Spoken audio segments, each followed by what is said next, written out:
priority you can set is high, medium, or low. Okay, these three are the priority you can set. So by default, all the storage or all the LUN that you created from the storage, your priority will be low. So if your priority is the same, basically they will use going for V4, first in, first out. Okay, that's how it works. So if you want another LUN, okay, which knows that is hosting important application or important data, you give him a better level of priority itself. So you give him medium or high priority. Okay, so this is the first way to perform the QoS. You can make it as a priority scheduling. You give him a high, medium, and low schedule. Okay, the second is using the flow control. Okay, using the flow control. So this flow control is based on token bucket mechanism. Okay, token bucket mechanism. So basically, each and every one, if you want to process the data, you need to have a token. If you don't have a token, you have to wait, okay, until you get a token. So that's basically the token bucket mechanism. Okay, so basically the token is represent can you process or can you not process. Okay, if you don't have the token, you can't process. Okay, so in this case, what are the into a token? It indicates as a token. So basically in IO flow, you can convert your IOPS or bandwidth as a token. So basically you say that I give you this number of token is equivalent to how many bandwidth you can process or how many input output you can process. So that is the resource that being converted into something like a bucket of like a token. So that when you want to process, you take a token, you go out. Right? That's how it works. Right? So this is the second one, IO flow control. Okay, the third one is called IO performance assurance. Okay, we call it as performance assurance because I assure you, you will have this minimum amount of resource. I don't care how congested my device. Okay, a lot of data is in processes. I don't care. So you will guarantee, you have this amount of resource. So that is what we call it as a performance assurance. Okay, so what kind of resource we are talking about when we talk about performance assurance? So what kind of resource I can assure to you, guarantee to you, you will get it. So basically there are three resources that can assure you. Okay, either it's a minimum IOPS, minimum bandwidth, okay, or maximum delay time. So you can only have this amount of delay only. Okay, then you must process him already. So these are the parameters you can set when you select IO performance assurance. Okay, so these are the three types of smart QoS function you can configure. So normally we only select one. Okay, we don't select more than one. Okay, so normally you select one. So you select IO priority scheduling or flow control or performance assurance. Okay, so these are the three working principles, okay, of the smart QoS itself. Okay, so how does it work? Okay, so let me just go into the whiteboard. Okay, so let's say right now. Okay, so let's say right now. Okay, I have three LUN. Okay, LUN 1, LUN 2, and LUN 3. Okay, three LUN. Okay, let's name it. LUN 1, LUN 2, LUN 3. Okay, LUN 3. So I have three LUN. Okay, so first thing is to show you how the the priority scheduling work. Okay, priority scheduler. So each and every one of these LUN that will have a priority. So let's say that by default, okay, this is basically low. Okay, so by default, all the priority is the same: low, low, and low. So when your priority is the same, okay, so how does the controller? Because when your LUN, you want to go out from the storage, you have to go out through the controller. So you have to go out through the controller over here. Okay, controller. Okay, you have to go out through the controller. So when controller receive the data from these three, okay, from these three LUN, which one I will process first?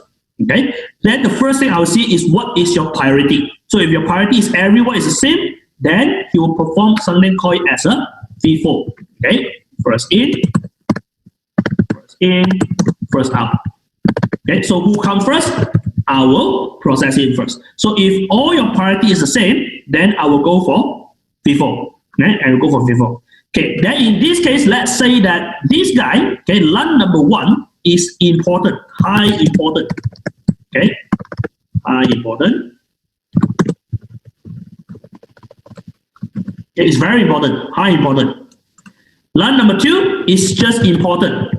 Okay, not very high, okay, but it's still important. But this one is just maybe it's just secondary. Okay, secondary application or secondary services. So you have these 3 types of LUN. Okay, so in this case, I cannot do it as a FIFO because this is the most important. I need to process this LUN first. Whatever data that come up from this LUN, I need to process him first. So what you do, basically, you change his priority. So from low, you change this into high.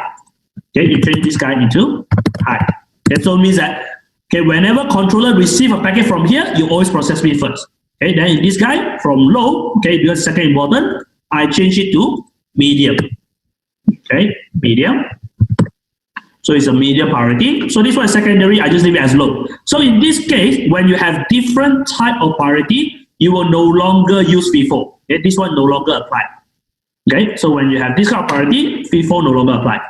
Okay, so in this case, how does it process? So if let's say that LUN number 1, you have 100 GB data to be processed.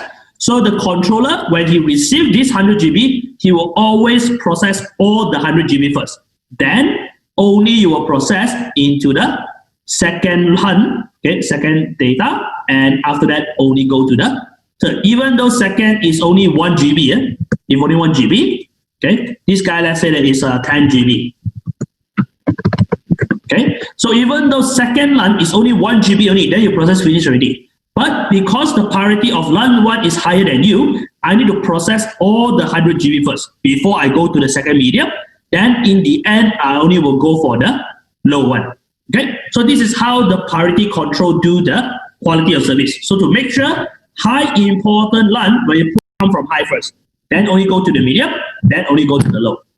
Alright, so this one will be the priority scheduling type of form. Okay, but you can see from here actually it's quite unfair, right? So if let's say that this guy is not 100 GB, let's say that this guy is 100 terabyte. 100 terabyte, huh? This is just 1 GB, this is just 10 GB. The problem is his priority is still high. Do you see that? So that means that doesn't matter how many TB he have, how many GB or TB he have, controllers still need to process all the 100 TB first. Then only the LUN 2 1 GB can be processed, LUN 3 10 GB can be processed. So this two still have to wait. Everything have to process this one first. So it's kind of like unfair, when you have this kind of environment. Even though I only want to process a little thing only, because my importance is not, my level is not as high as the LUN one, so I need to wait, even though I need to process 1 GB first. Okay?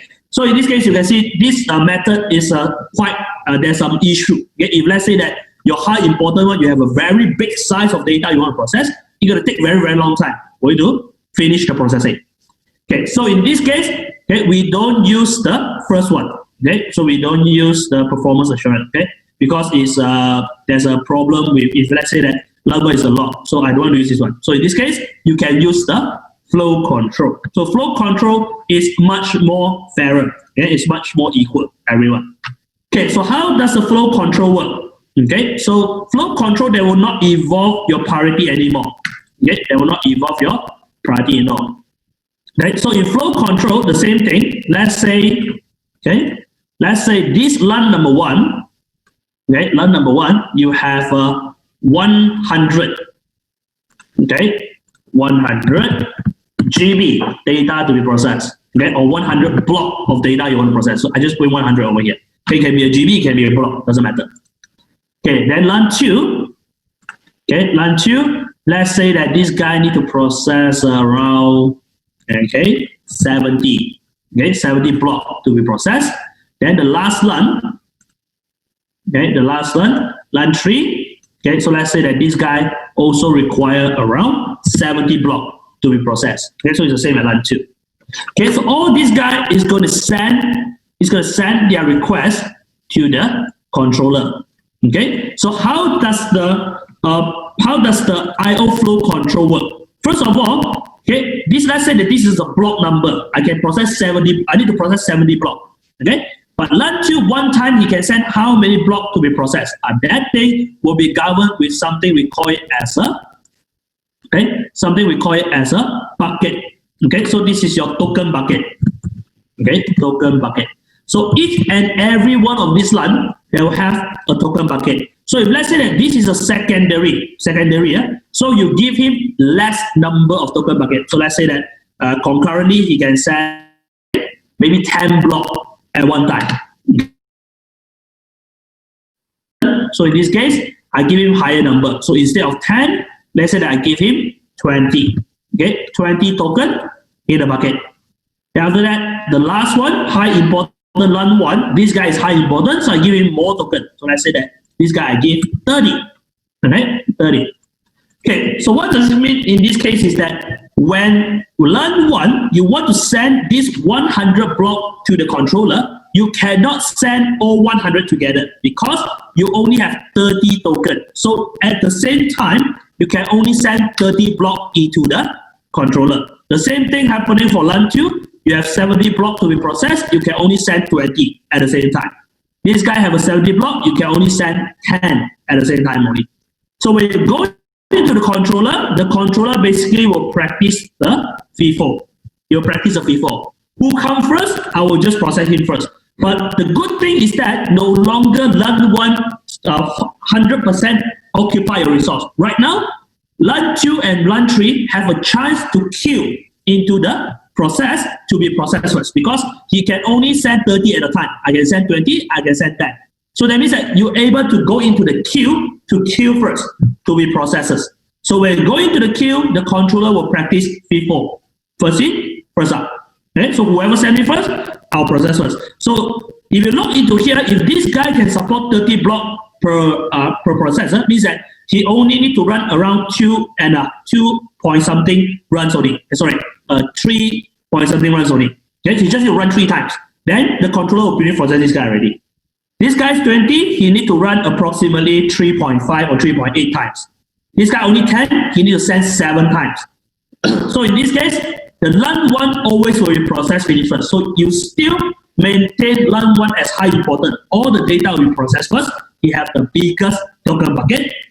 Okay? But other LUN still have a chance to go into the queue and to be processed. Okay? So this is what we call it as a token bucket. So this token bucket you can basically get from parameter. So which parameter is just the one to create the token bucket? There are 2 parameters. So you can exchange either as a input output per second or bandwidth. Okay, or bandwidth. So these 2 is the one that you can convert into the token bucket. So you can say that LUN 3 maximum 10 IOPS or how many bandwidth? 2 megabytes per second, let's say. And that is your maximum amount you can have. So this is basically setting the max amount here. Okay, so this is what we call it as a token IO flow control. Okay, so this is what we call as a flow controller. So basically you use the token bucket mechanism to do that. Okay. Okay, then the third type of mechanism, is basically using the performance assurance. Okay, performance assurance. So basically, I assure you minimum you have how many amount of resource. Okay, so how does it work? So let's go back to the slide. Okay, so in performance assurance, you will not have this bucket over here. So they do not have this bucket over here. So no longer have bucket. Okay.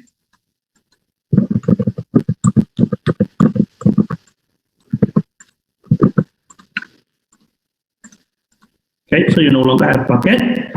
Okay, so in this case, how do that assure that high importance always have the processing? So in this case, you set a minimum value. Okay, you set a minimum value. So that is what you mean by guarantee. You guarantee you will have this amount of resource. So basically, you set you can set 3 parameters. So let's say that minimum IOPS is equals to let's say 30. That is the minimum input output you will have. Then after that, so you can also set the parameter other than immediate IOPS. You can also set minimum bandwidth. Bandwidth. Okay, so in this case, let's say minimum bandwidth is 5 MB. Okay, 5 MB per second. Okay, then you also can set the maximum delay. Okay, maximum delay. So let's say that you cannot be more than 2 seconds. So you must process my data within 2 seconds. So can I only wait for 2 seconds only. So this is how you set the performance assurance. So you set a minimum. So at least don't care what 30 IOPS and 5 megabyte per second to process your data. So even though this tool is congest inside your controller, I will always have this minimum number of minimum value. And my maximum delay is only 2 seconds. I don't care what I put in the controller, within 2 seconds, you must process all my block. Okay? So this is what we call it as a performance assurance. You set the minimum number into it.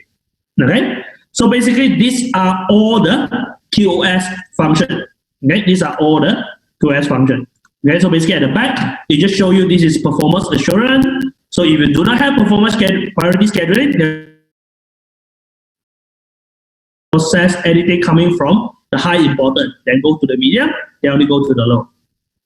Then this one with the flow, we have the token, you take the token and you go out to be processed. Okay, this token, after you process, you will recycle back into your token bucket.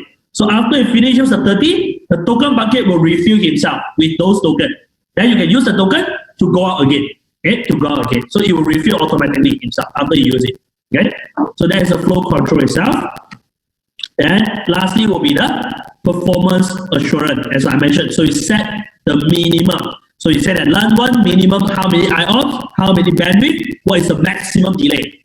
Okay, so normally this kind of application you can apply it for, you have different type of customer type. So you have some is a gold customer, silver customer, brown customer. So gold customer always have a max higher number of bandwidth. Okay, even though it's congested, I guarantee you will have at least 100 meg per second. Let's say. So that's basically a guarantee to you. Okay, this is what we call as performance assurance. I assure you, you will get this number. All right. So basically, these three are all for the QoS. Okay, any question for smart QoS? Okay, guys, hello. Yeah, Victory. Yeah, so can I see the sketch pad? Sorry, This one? the pad, like the white board. Yeah. Okay. The last one, we put the minimum IOPS. For each and every of the LAN. Yeah. Okay, for each of them. Okay. You can put one. Oh. You can put one because this is important. You put in a minimum. These two, if you don't put, what does it mean? It means that you're going to compete for the resource. First come, first serve. Whatever that's balanced, after you reserve for this one, whatever that's balanced, you do compete. You do compete. Okay. That's how it works. Yeah. Okay. Anyone have any other questions? Yeah, I have one here.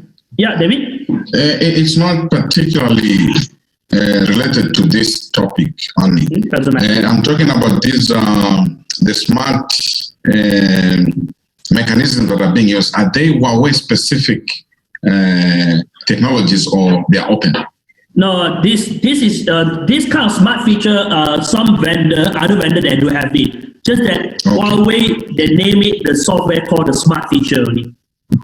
Okay, so the smart name. Okay. Yeah. This is just Huawei software name itself. They call it smart. Yes, smart. Oh, okay. All right, thank you. I think I must have missed this one. Yeah. Thank you. Okay. Yeah. So any other questions? Okay, so if no question, then I will go for the next slide.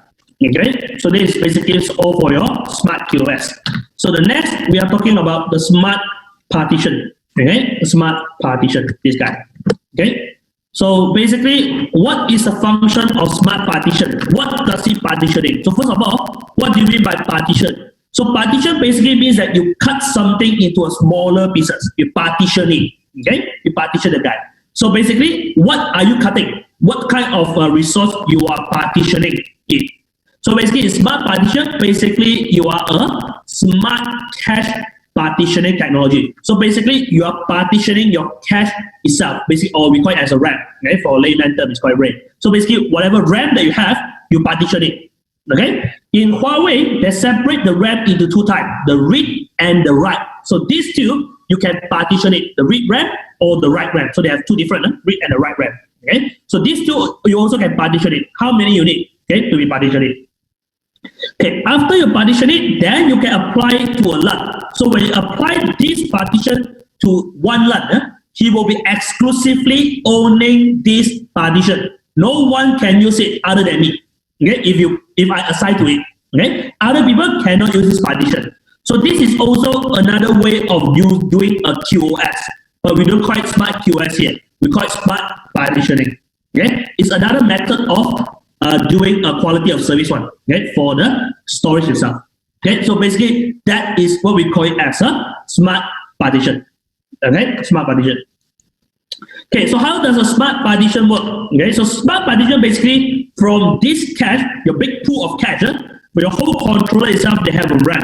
So let's say that this cache is okay, this cache, let's say is around, let's say is 128 GB.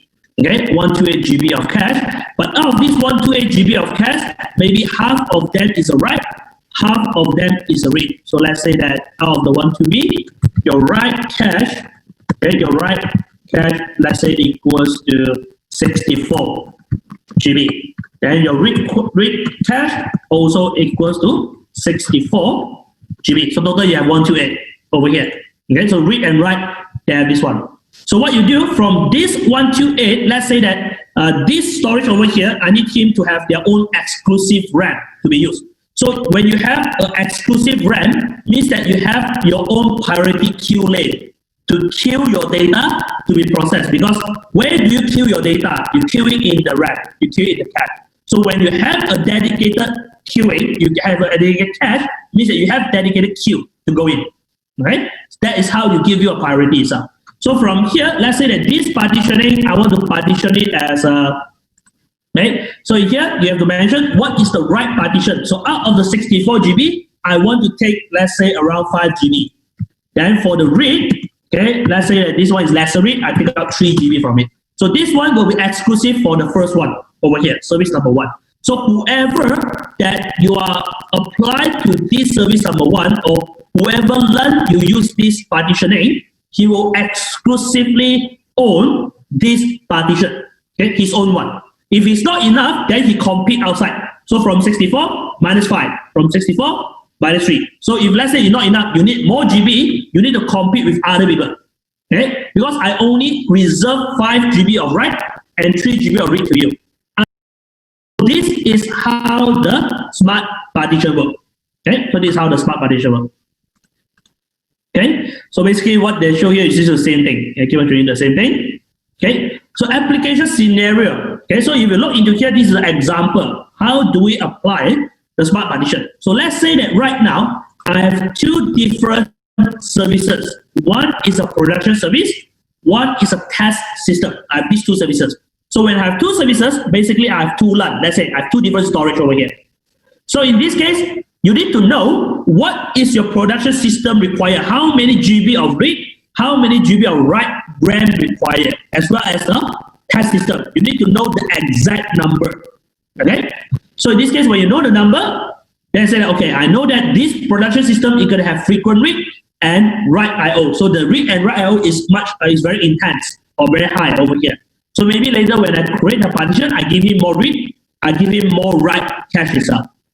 Then for test system, you have more read, lesser write. So read is more than write. So in this case, you give him more read cache compared to the write cache. So your lesser write, I give you smaller number of cache itself. Okay. So how do you create the partitioning? So you need to create basically a policy. We call it as a smart partition policy. So when you have 2 services, you need to create 2 policy over here. Partition number 1 and partition number 2 for different services. Okay, then partition number 1, he will ask you, how many read cache and write cache you need? So this is frequent read and write. So in this case, I give him 20 GB read, 10 GB write cache. Okay, so in this case, this is exclusive for partition number 1 already. Okay, then after that, second partition is for test system, frequent read, lesser write. So I give him more read, 15 GB read, but only 8 GB write, lesser write. Okay, and this partition is exclusive for test system or the partition number 2. Then I apply smart partition 1 to production system. I apply smart partition 2 to the test system. So these two services, they have their own exclusive cache. Basically, it's like exclusive queue lane to queue their data to be processed. Okay, so basically this is a smart partitioning. Okay, so that's all for smart partitioning actually. Okay, so smart partitioning, as I mentioned just now, is quite similar to your smart QoS because I still assure you, you have this amount of resource to be used.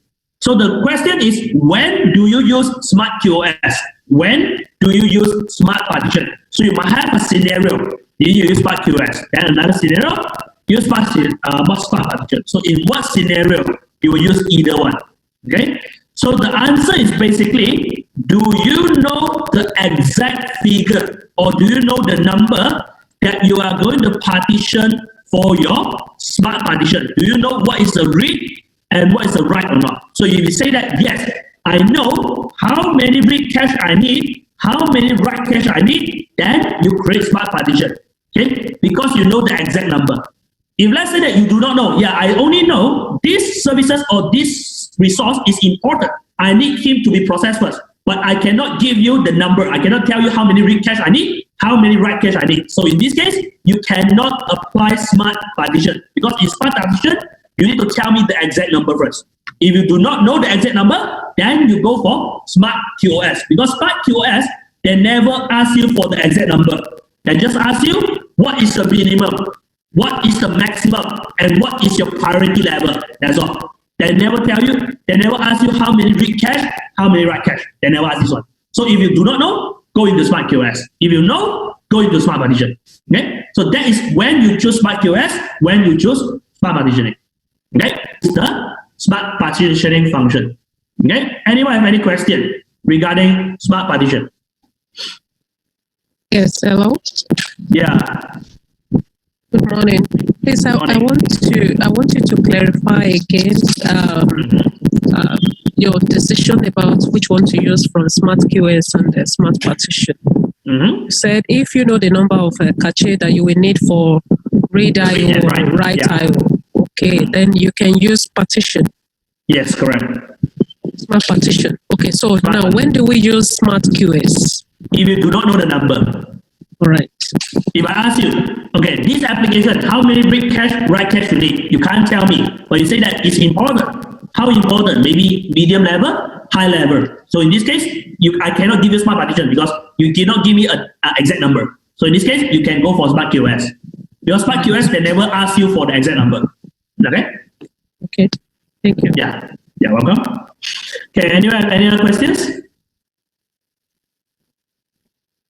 Okay, so if no question, then we will go for the next topic. Okay, next content. So it's what we call as a snapshot. So snapshot in Huawei, we have another name. We call this as a hypersnap.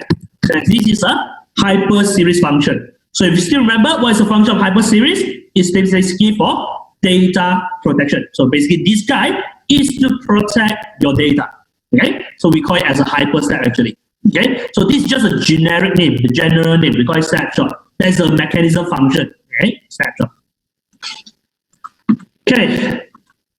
Okay, how does the snapshot work? So first of all, what is the definition of snapshot? So snapshot refers to a consistent data copy from the source data at a certain point of time. After the snapshot is generated, it can access by the host. Okay, it can be accessed by the host. So what do you mean by access by the host? It means that you can mount the snapshot, like how you mount a LAN. Okay, how you mount a storage. So you can mount the snapshot. It can be also used as a backup of the data at a certain point of time. So it's like a save point. So when you do something, you save it. Then after that, if let's say something happened after the save point, you can always load back the data to that time, to the time where you save it. Okay? So you can say the snapshot is actually like a save and load feature. You save it, then you load it back. Then you get back whatever data that you save. Okay? So this is basically the definition of snapshot. Okay, snapshot main feature. Main feature, first of all, is instant generation. So when you click snapshot, instantly it will generate within a second. Okay, it will generate basically a snapshot of copy. Okay, a snapshot of copy of your storage system. Okay, it frees the data at that moment. So that's why we call it as a snapshot. You snapshot it.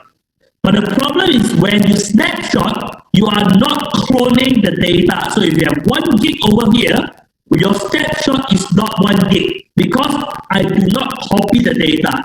Then the question is, how do you recover back if let's say that you do not have another set of data? Okay? Because you already freeze the data at that moment, whatever changes at that moment, then it will accumulate.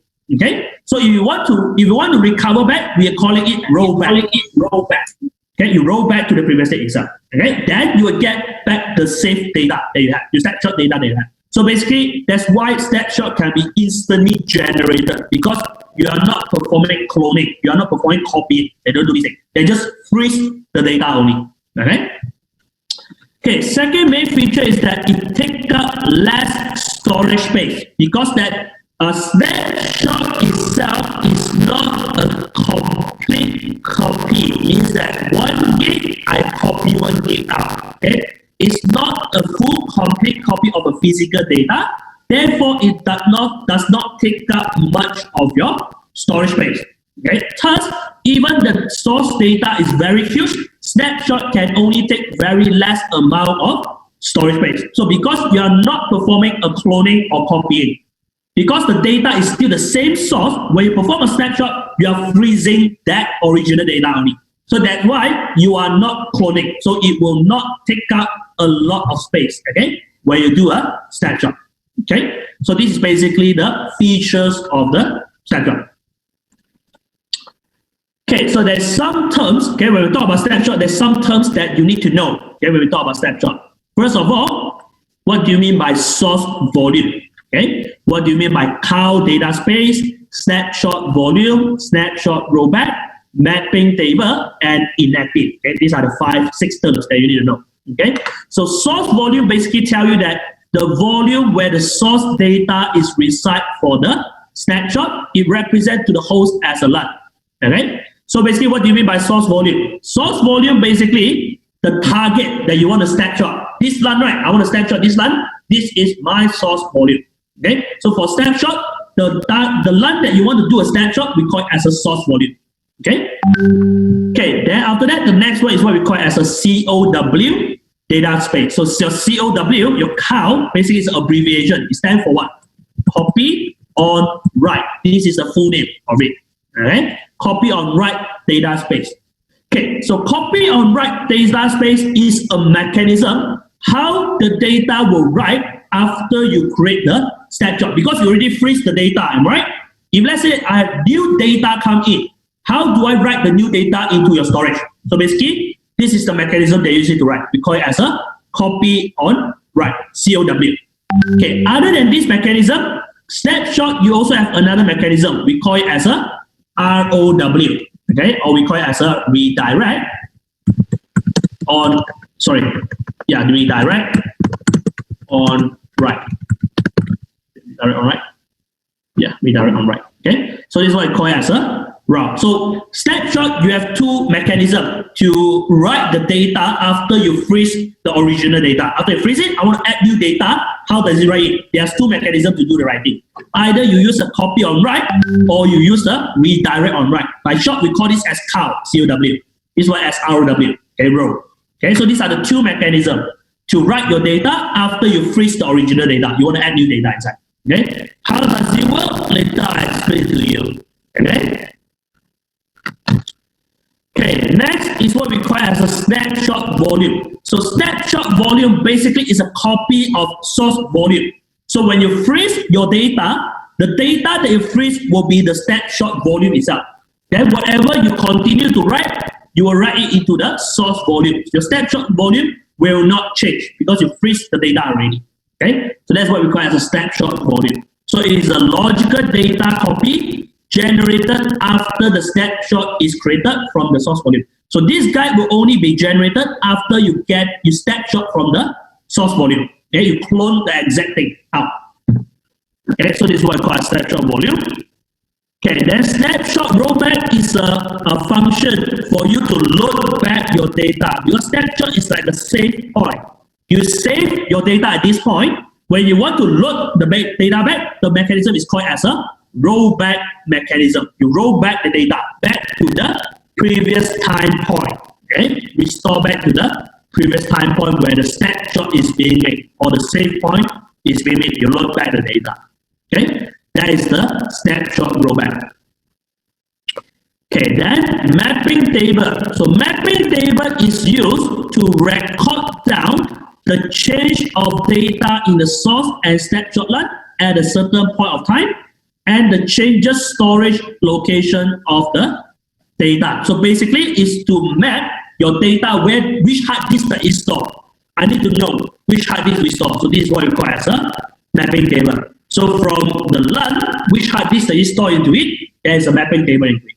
So mapping table, you have two types: the shared mapping table and the private mapping table. So your source LUN will have one mapping table. Your snapshot one will also have one mapping table. So each and every of this volume here, they have their own mapping table. This kind of mapping table is what we call as a private mapping table. Then you have a shared mapping table. So this shared mapping table, as a name state, means that it's a share between the snapshot and the source volume. Okay. So how does it work? I will explain it later. Okay. Yes, Christopher. Please, I didn't quite get your explanation on the snapshot rollback. Please, can you do a recap, please? Rollback is just a mechanism for you to load back the data. Because you freeze the data, then you write new data, right? I want to recall back the original data that I freeze, so you roll back it. That is just a mechanism. It's like a save and load concept. You save it, you can continue to put in more data, but let's say that the data is not the data that you want. I want to load back the saved data, so you load it back. So the function is called rollback over here. Okay, thank you. Yeah. Okay, so back to here. Okay, so that's mapping table. So lastly is what we call as inactive. Okay, inactive is just a status of your snapshot, because when you want to perform the rollback, you need to make sure that your snapshot volume itself is in an active state. Okay, basically it's like you want to use it, you need to activate it. If you don't activate it, you cannot perform the rollback. So that is basically a state only. So it's perform the load, you have to activate that snapshot. Okay, then only you can load it back. If you don't activate it, you can't perform the rollback. That's just a state only. Okay, so this is some of the terms you need to know when we talk about snapshot. Okay.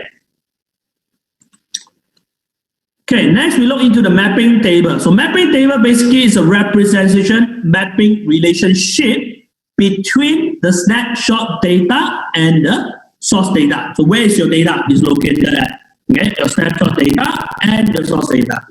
Okay, so the left portion of the map entry refers to the source data location. So this is where your source data is located at, and the right portion of this one is where your data is actually recorded, is in your hard disk. Which hard disk is recorded?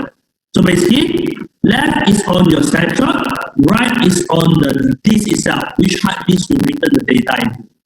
Okay, so that is basically how the mapping table works. So you basically have two columns on the mapping table. Okay, so this mapping table can be add, can be delete, can be search. Okay, so it's a flexible. So the snapshot will automatically add or delete or search the mapping value, okay, when you want to perform a rollback or when you have a changes on your snapshot itself. Right? So this is the mapping table we're talking about. Okay, so if you look into it, okay, this is basically a copy on write function. But if you look into it, okay, I have a LUN. This is my LUN. Okay, inside my LUN, let's say that I store 4 data over here. Okay, I store 4 data. So let's say that I store A, B, C, and D. So this is just a LUN. Okay, this is what we call it as a source LUN. Okay, source LUN. So this is your original itself. Okay, source LUN. But this source LUN is a virtual environment, right? Because you get the LUN from the storage pool. Your storage pool get from from this domain. Your this domain get from physical hard disk. So in this case, when you store A, B, C, D in the LUN, I still need to store it into the physical hard disk. Okay, so this is not the final place. So that's why you will have a place to store your hard disk, okay, to store your data. So let's say that this is the hard disk itself. So this is where you store your data. Okay, so this is where you store your data. So you have A, B, C, D. So this is where you actually store the data. A, B, C, D. So imagine below here, this is your physical hard disk. This is just the LUN, the virtual itself. So when storing the virtual, you still need to go into the physical hard disk. So this is where it physically located at the physical hard disk. Okay, so how do A know, how do source LUN know this? When I want to read this A, I need to get from this hard disk over here. How do I know? Because when the server want to read A data, you're gonna look into the source LUN. Okay, I'm gonna read this A, but this is not where it's actually stored. It's stored in this physical hard disk over here. So in this case, how do this A know how to look into here? So you need to have something for the looking. So basically, that is where your mapping table come in. Okay, so that's where your mapping table come in.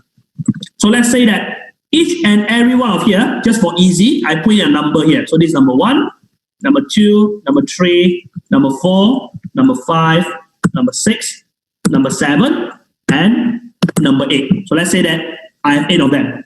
Okay, so how does A know I want to look for this one? I need to go into here. So you have your mapping table to help you to do that. So you have your own private mapping table. So this is the private one. Huh? Okay, so let me separate the mapping table into 2. So I will have a lookup value over here. So I know where to look into when I have a data changer. So in this case, I know that my data is 1. So the left side is coming in from here. The source LUN data here. So I know that 1, okay, 2, 3, and 4. Okay, the data is over here. So if I want to look for 1, I need to look into number 5 because it's where my actual data is stored. So in this case, my lookup value will be 7 and number 8. Okay, so 1 point to number 5, you get your actual data. 2, get from 4, get from number 8. So this one, quite clear, right? This mapping table, show you very clearly. So this is where your LUN is located. This is where the physical hard disk is located. Okay?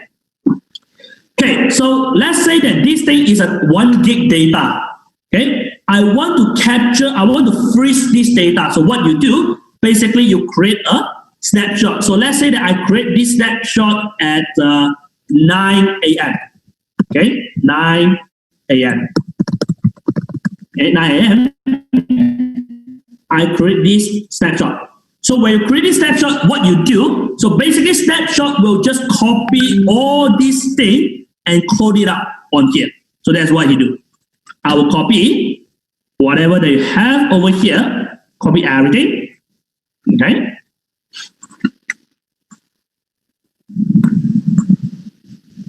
Okay, I'll copy everything over here.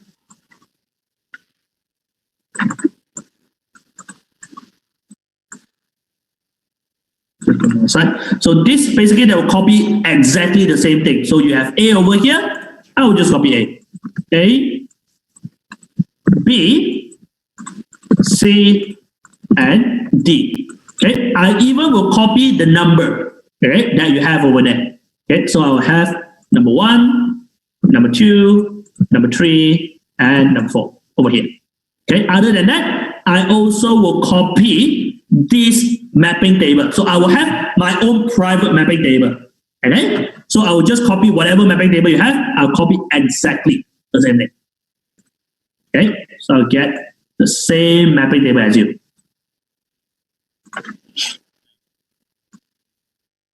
Okay, so basically I'll just copy it out.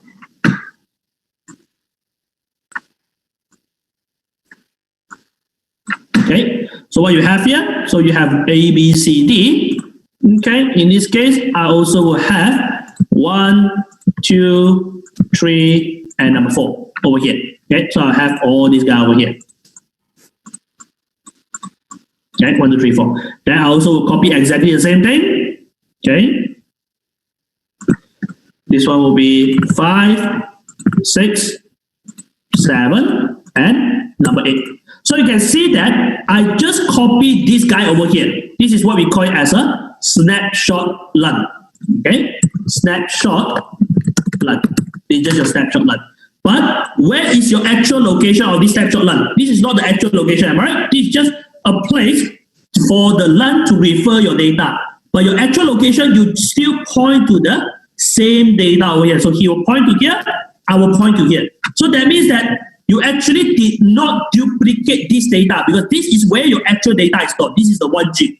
You don't create another new 1 gig of data out. So if you create a new 1 gig of data, that's what we call as a backup, or we call it as a clone or copy. But right now, I do not create any copy. I just create a new snapshot LUN, a LUN itself, but the pointer, I point back to the same guy.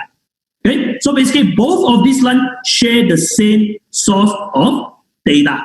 Okay, share the same source of data. So what does it mean? So when I say that both of these share the same source of data, so that means that if this data is lost, original data is lost, this snapshot LUN, you are unable to roll back because you see that you are sharing the same data.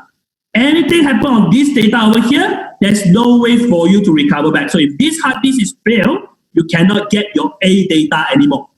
Okay? But you can make it like a save point. Okay? How does the save point work? Right? How does the save point work?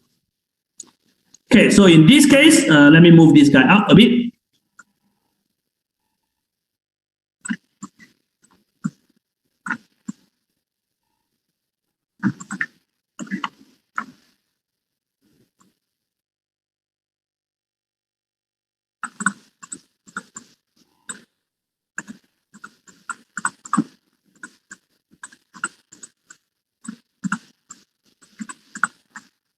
Okay, so let's say that right now at 10 o'clock, okay, at 10 o'clock, okay, let me just give me another number. So at 10 a.m., okay, at 10 a.m., you change the data, okay, you change the data. So what do you change? Okay, so let's say that, I think I better don't write down here.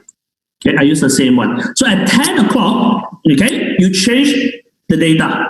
So where do you change it? So let's say that this A data, I want to change it. Okay, I want to change this data. I no longer want to use A anymore. I want to change it. Okay? I want to change this data to, let's say, I want to change the data to E. Okay? I want to change the data to E. Okay, I'll change the data to E. Okay, so when you change your data to E, I need to change this one because no longer A anymore. But the problem is, I need to retain the A because snapshot, once it's freeze, you cannot change it.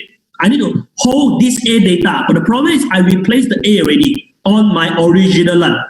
How does it work? Okay, how does it work? So this is basically, depend on what type of mechanism you are using. So let's say that right now I'm using the COW. Okay, I'm using the COW. I'm using COW, copy on write. So how does the copy on write work?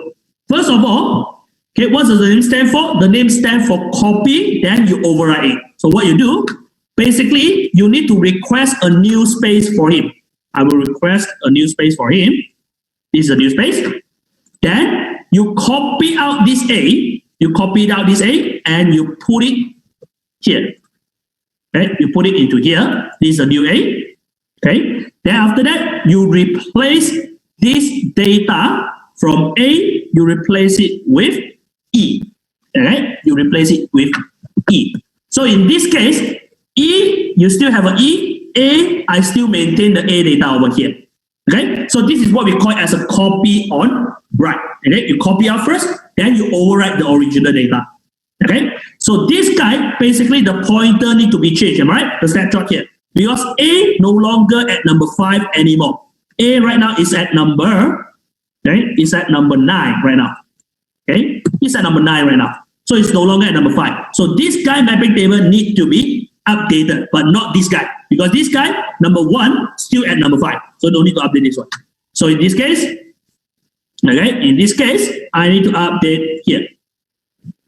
Okay, I need to update a new data from here. Okay, so right now, the data is no longer from number 1, to number 5. I need to update this one. So right now, my new reference point is basically at number 1. I'm still number 1 over here. My data is still number 1. But the problem is my outcome data from number 5 moved to number 9. Okay, move to number 9. So right now you update your mapping table. Okay, so I say that number 9 go to number 5. Okay, so this is how the copy on write mechanism works. So you still retain your A, but you replace the new data into the A as well. Okay, you copy it out, then you overwrite it. Okay, so who will be the one that tell you if there's a changes? This data that you overwrite, if let's say that I want to recover, I want to roll back this data, who will tell you that this E is not the original data, okay, which is A, so you cannot retain the E. So who will be the one that tell you that? Basically, neither of all these things. Okay, we have a table, another table, okay, we call it as a share mapping table. Okay, there's another table here. Okay, so this table we call it as a share mapping table. Share mapping table below here. Okay, so what this share mapping table do? So this share mapping table, he will record a lot of things. Okay, so I need to put in the box first for him. Okay, so I say this one, this one, this one, and this one. Okay. Okay, so what does this share mapping table have inside here? So basically, first of all, he will have data. Okay, this is all your data. So where is the data located? So basically, you have 4 data over here. So 1, 2, 3, and number 4. Okay, then on top of here, this one is the time. Okay, this one is the time. Okay, so let's say that at time 0, so basically 0 means that at the 9 o'clock, at 9 o'clock, your time 0, your data here is A, B, C, and D. Okay, your data here is A, B, C, and D. So in time 0, okay, this is your first snapshot, your time 0. So let's say that there's no changes. Let's say originally no changes. So how do you represent on here? How do you represent on here? To tell you there's a change or no changes. So in the column here, you have only 2 outcomes. Either is a 0 or a 1. So what does 0 tell you? What does 1 tell you? 0 is tell you there is no changes on the data. This is the original data. There's no changes. If it's a 1, there is a changes. So in this case, at the time 9 o'clock, there's no changes over here. So all the binary will show you is a 0, 0, 0, 0, like this. Okay? 0, 0 like this. So let's say that after that, you have a changes at 10 o'clock. So changes at 10 o'clock. Okay? Changes at 10 o'clock. So basically, this will tell you this is basically the T1, time 1. Okay? Time 1. So in time 1, right now, A no longer is the original data anymore. So he need to overwrite this data. From A, I need to change it into a E. I need to change this into a E. Okay, this is your new data. How do I tell this E is not original? When you have a changes of data, I need to highlight over here. So right now, okay, this guy has changes. So I put in a big one over here to tell you this is not the original data. Some changes have happened over here. The rest, no changes, remain as 0. Okay, remain as 0, like this. So this share mapping table will tell you the data over here is the original data or not the original data. Okay, or not the original data. Okay, so if let's say that right now, after 10 o'clock, okay, I do the changes right. Let's say that this changes is a virus. Okay, I've been attacked by virus. So I want to recover back my data back to 9 o'clock. Okay, back to 9 o'clock. Huh? So when you want to recover the data back to 9 o'clock, the first thing you need to do is that the source volume, he will check what is his data at block number 1. So it's an E point to number 5. But before I originally get the data over here, I need to check my mapping table below here. Is E here is original data? Then you look into it. Okay, E here, time 0, there's no changes. But time 1, there is a changes. So if they tell you there's a changes, means that this data is not the original data. So slot number 1, this slot number 1 data no longer is original. So who will be keeping the original? Your snapshot still keep the original. So source run will ask the snapshot, hey, snapshot, my slot at number 1, the data here is not the original data. Can you tell me where is the original or located at? He asks the snapshot. Then the snapshot will look into the private mapping table. Oh, so you want to look for number 1 slot. Okay, so number 1 slot, basically you need to find at number 9. Then the source run will look into number 9 and the data is A. He will recover the A to here. Then he will delete this data over here. Okay, so he will delete this data. Okay, you delete this data.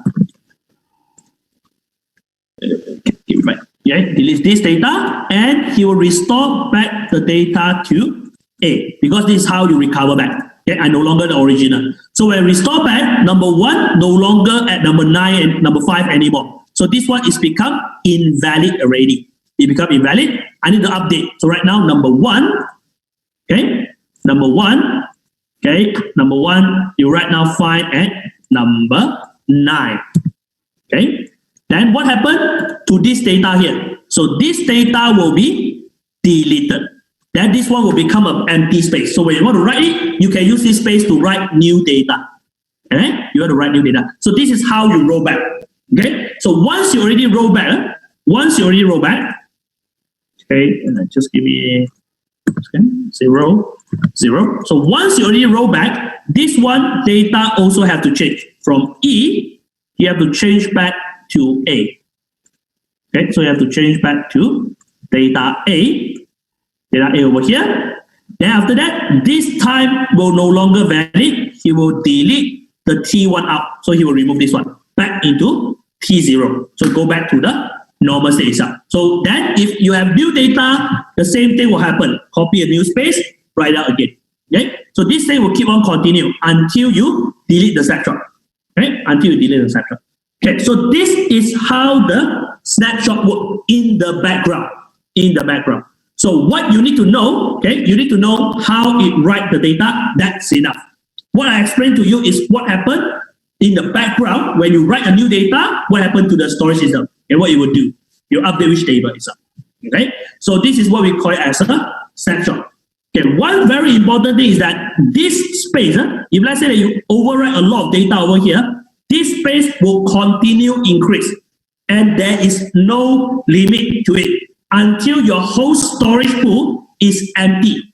Then only I will not write a new data. So this is what we call, the new space over here is what we call as a COW data space. Okay, because you copy out and you replace the data, right? This is what we call as a COW data space. So this COW data space, it will increase indefinitely because the more data you change, the more cow data space I need to reserve for you. Okay, there's more rollback point I need to do with that. So in this case, if let's say that you don't delete your snapshot, this cow data space will keep on increase only until your storage pool is completely out of space. And then only he will not increase anymore. So it's quite dangerous if you leave snapshot alone, when especially if let's say that the application have keep on changing the data, you just leave one snapshot alone. So that's why normally best practice, we always recommend people, if let's say that the snapshot is not needed, delete it. So that when you delete it, he will release all the cow data space. You'll release it all up. Okay? Back to the storage pool. If you don't delete it, I'll hold it. Okay? So if you don't need it, delete it. Okay? And normally, COW itself, you don't keep very long. Snapshot, you don't keep very long. Normally, we will keep around like 1, 2, 3 months. Sorry. 1 or 2, 3 weeks. That's all. 1 week, 2 weeks. That's all. If you need a new one, create a new snapshot, delete the old one, so that you reserve more space. If not, you keep all the snapshot, you will get a lot of cow data space. Okay? You're going to waste a lot of space. And this space, you can't control it. It's indefinite. Okay? It's indefinite. Okay, so this is how the snapshot works. Okay, so basically I explained the whole snapshot function already. Anyone have any question for snapshot?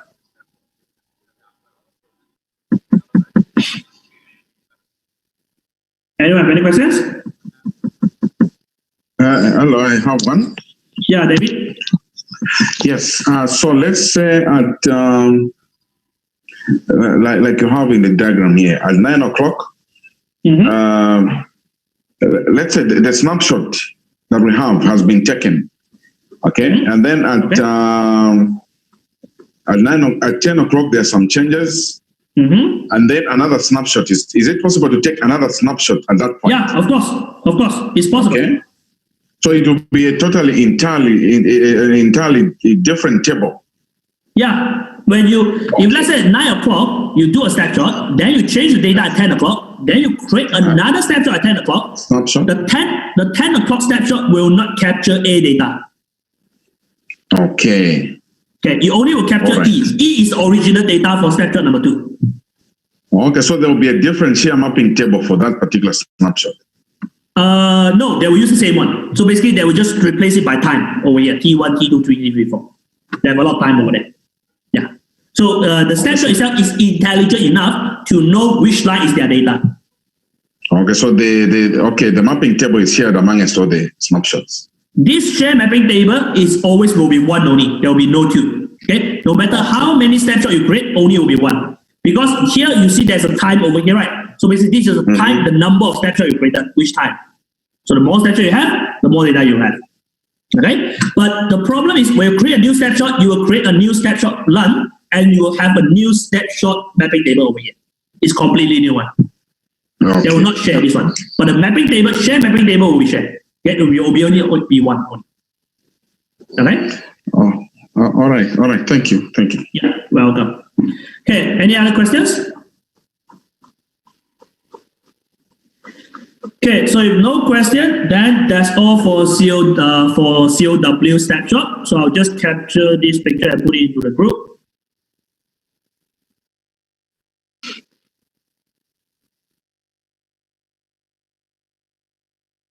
So everyone digest a bit on the snapshot part, okay? Then this is just COW. So if you remember just now I say that other than COW, there's another mechanism that do the replacement. If let's say there's new data come in, how do you replace it? So this is COW. Copy out, then you override it. Another mechanism is called as a ROW. Okay, so let me clear it. I already captured it into the WhatsApp screen. Okay, so COW, you copy out before you override it. Okay, so COW, copy out before override it. So let's just do a comparison. Okay, let's say 5 data. So this is A, B, C, C, D. So if let's say they want to replace A, you replace A. Okay, then you replace it with E. Let's say you replace it with E. But the first thing you need to do is that you need to copy out A first. So you need to copy out A over here. So this is what we call it as a COW. Alright, so this is everyone clear? COW, copy on right. You copy out, then you override. Okay, the second method is what we call it as a ROW. Okay, ROW. So how does ROW work? So let's say I have like this.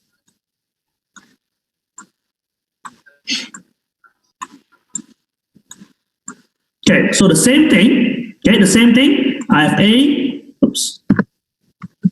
I have data A. I have data B. I have data C. I have data D. Okay, so in this case, right now I don't use COW. I use ROW. So this guy, I replace it with a E. Let's say. Okay, so let's say that I want to replace A with E. Okay, I want to replace A with E. Yeah? Oops, I did the D. So COW, you replace it, okay, you copy it out, then you replace it. So in ROW, what you do, you can't touch the original data. So if you need new space, you write it on the new space itself. Okay, you have to get the new space itself. So that's why they call it as a redirect on write. You redirect it to a new space, you write it there. You cannot touch the original data. Once you snapshot, it's freeze there. But COW, you still can copy out, then you overwrite it. That is the difference between COW and ROW. Right? So this is your ROW. We direct on right. So ROW, you don't touch the original data. You write on the another slot. Okay? How the mechanism works is the same thing as COW, as I mentioned just now. The only thing different is how they replace the data. That is the only thing different. Okay? So when will you use COW? When do you use ROW? So this guy, if you are creating a thick line, he will automatically use COW to do the snapshot. If your line is a thin line, then he will use ROW mechanism. Okay, so this is when you use COW. This is when you use the ROW. Okay, so basically this one will be the snapshot mechanism itself. Okay, so up to here. Any question for snapshot? Okay, okay. Any question for snapshot?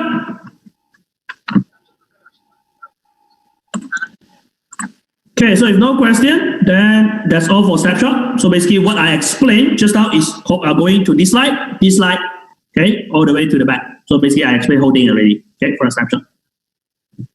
Okay, so that's all for the snapshot function. Okay, lastly, we go for smart quota. Okay, smart quota. So smart quota basically is a quota mechanism to limit the usage of the shared file system. So this is basically exclusive function for NAS only. Okay, your file sharing, because only in file sharing I want to limit the number of GB you want to put into the NAS and number of folder or file you can put into the NAS. So this is basically limit a user itself. How many you can upload, how many GB you can upload, how many number of file you can upload. So this is exclusive for NAS storage. Okay, you will use the smart quota.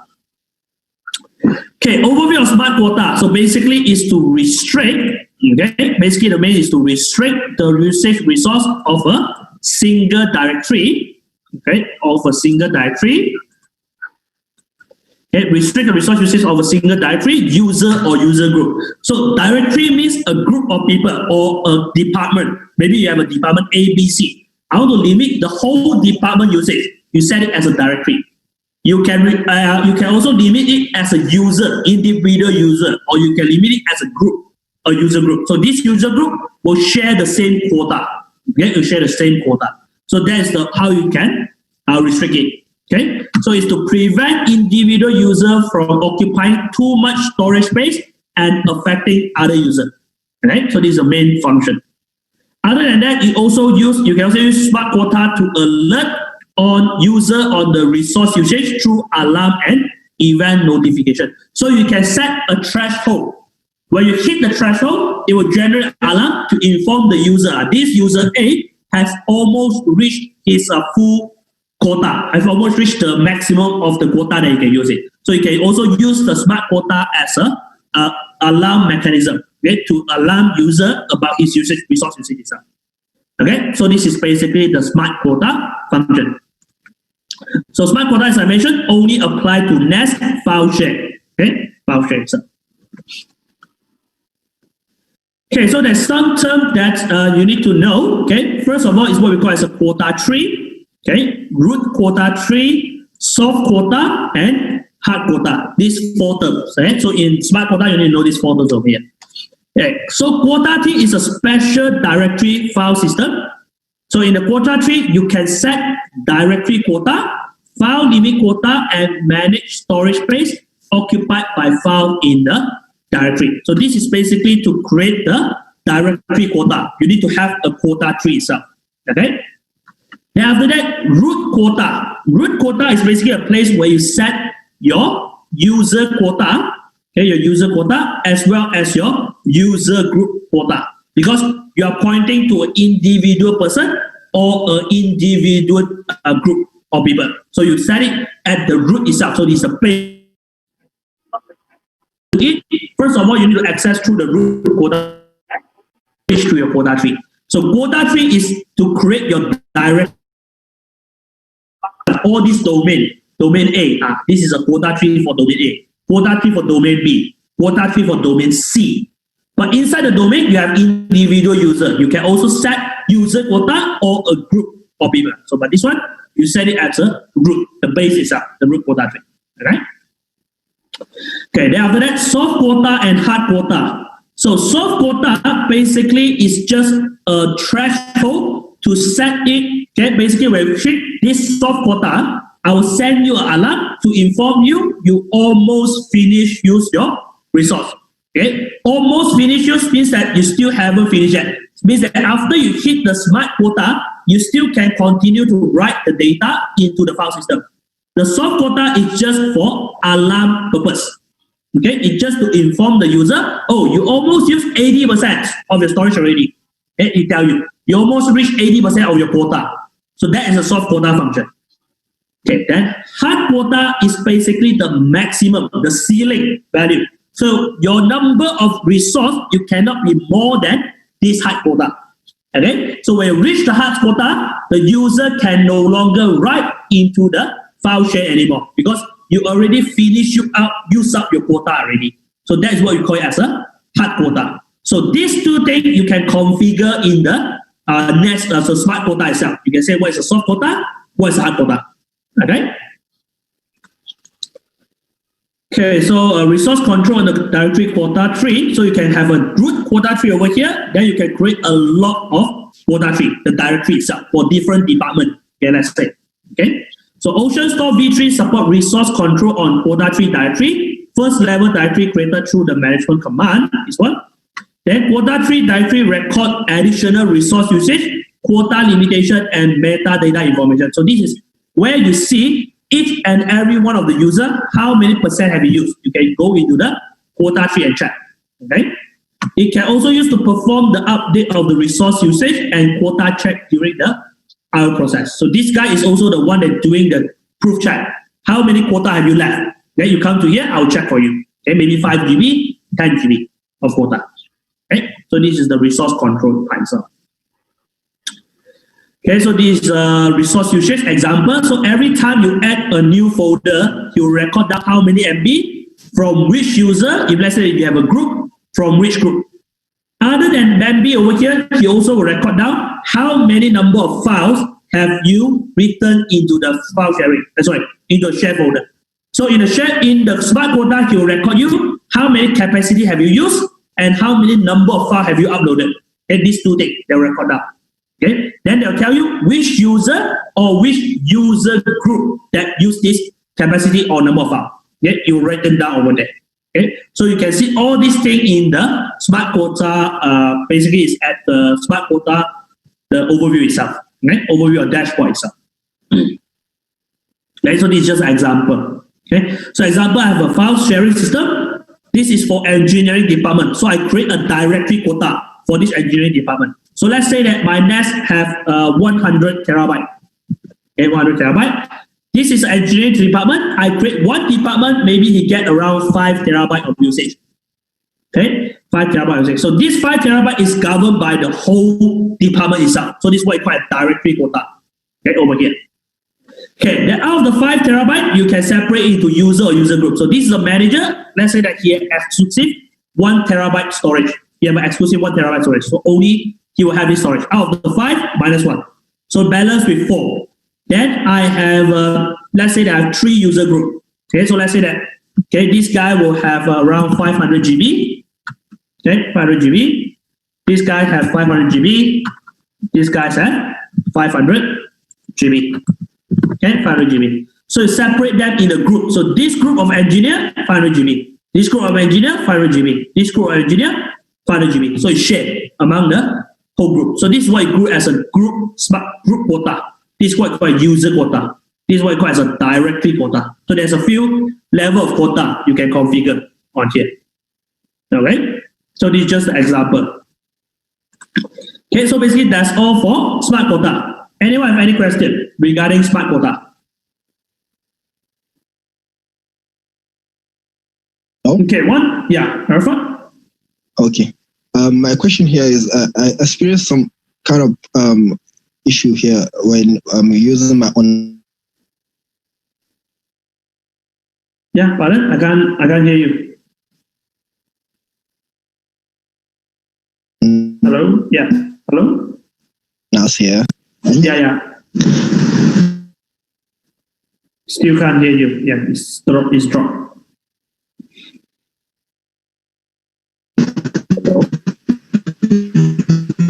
Yeah, Bolaji? Yeah, Bolaji. Can I talk? Yes, can you hear me, sir? Yeah. Yes. What Mr. Arafat is about to say is what I currently experience there. My Zoom application is taking more of CPU power, so therefore I missed the last two sections. If there's any way you can just recap so that I can. I don't think I have enough time. The apology. Okay. Because no problem. I'll catch up with because you. there's a video, so you can view the video. Okay. One is going to give you guys a video. That. Yeah. My stream was flickering, so I had to leave the session. It's okay. Wang Ning have the video, so he will give you the video. Okay. So Arafat, I think you have the WhatsApp, right? You can ask me through the WhatsApp. Okay. Yeah, because I think there's something wrong with your mic itself or your network. Yeah, I do not know which one. Okay. Anyone have any other questions? Okay. One thing I forgot to mention over here is that in smart quota, the parameter that you can control, the hard and the soft quota, the parameter that you control, there are two parameters you can control. One will be the file size, how many capacity. Okay, you can limit the user how many GB you can use. Other than the file capacity, you can also limit it by number of files. You can only have 500 files. Okay? So you can use either one or you can use both at the same time.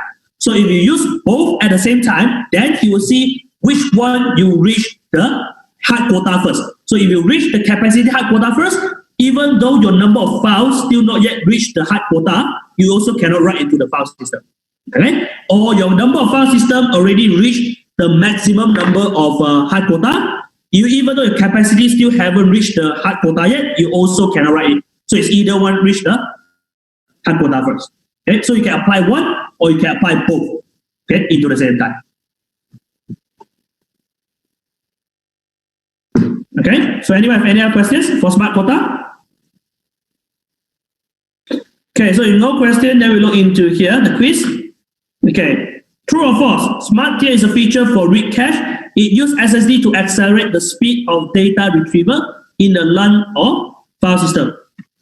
Okay, so the answer is false.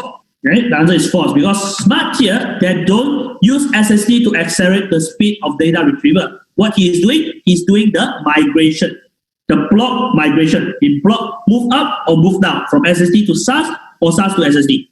Right?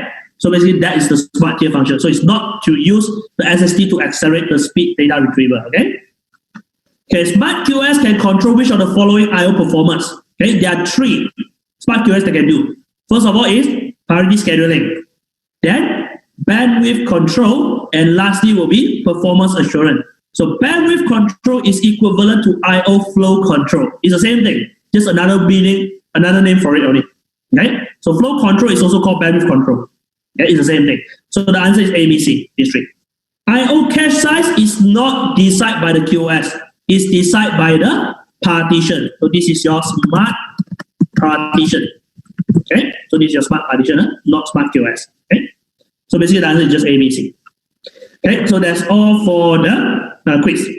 Okay, any question for this chapter?